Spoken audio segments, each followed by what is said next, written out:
আসসালামু আলাইকুম প্রিয় সোনামণিরা, আজ আমি তোমাদেরকে দেখাবো কিভাবে সহজ করে স্বরে ও এবং স্বরে আ লিখতে হয়।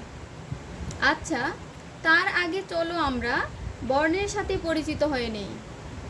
বাংলাতে দুই ধরনের বর্ণ রয়েছে, স্বরবর্ণ ও ব্যঞ্জন বর্ণ। আজ আমরা স্বরবর্ণের সাথে পরিচিত হব।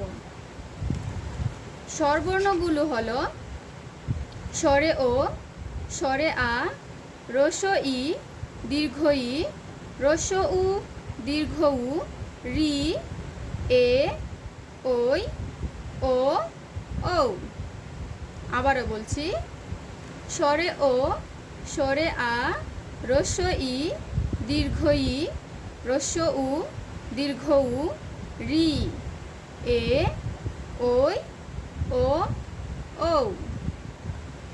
ঠিক আছে, চলো আমরা কিভাবে স্বরবর্ণ লিখতে হয় সেটা দেখব। দেখো, আমরা তো স্বরবর্ণগুলো দেখেছি, তাহলে এখন দেখব কিভাবে স্বরবর্ণ লিখতে হয়। দেখো, স্বরে ও। দেখো, প্রথমে আমরা উপরে দাগ দিব, এটাকে বলা হয় মাত্রা। এটাকে কি বলা হয়? মাত্রা। সোজা করে দাগ দিলাম, এরপরে একটা গোল দেব। এই যে গোলটা দাগের সাথে লাগাবো না, ভালো করে খেয়াল করো। দেখো, আমি কিন্তু দাগের সাথে লাগাইনি, দাগ থেকে একটু নিচে।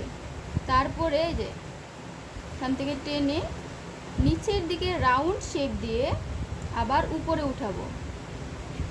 দেখো, উপরে যখন উঠাইছি তখনও কিন্তু এই যে দাগের সাথে আমি লাগাইনি। এরপরে দেখো নিচে নামে নিয়ে আসবো, তারপরে আবার সেটাকে উপরে উঠাবো। হয়ে গেল আমার স্বরে ও লেখা।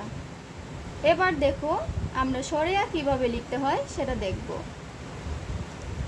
সেই স্বরে ওর মতো করে মাত্রা দিয়ে দিব, তারপরে এই যে গোল দিয়ে আমরা প্রথমে স্বরে ও লিখব। তারপরে আমরা এই যে দেখো একটা পা দিয়ে দিব, এটা হচ্ছে স্বরে।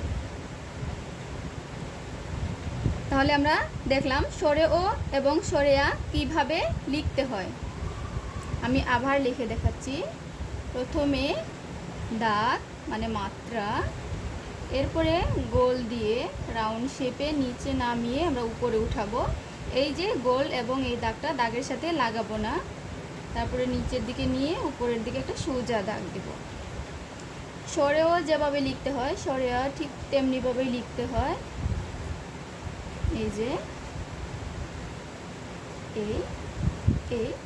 এই যে, তাহলে তোমরা দেখে নিলে স্বরে ও এবং স্বরে আ কীভাবে লিখতে হয়।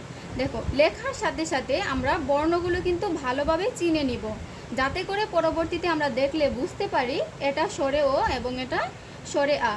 আজ এই পর্যন্তই। তোমরা সবাই সুন্দর করে লিখবে এবং পড়বে। সবাই ভালো থাকো। আল্লাহ হাফেজ।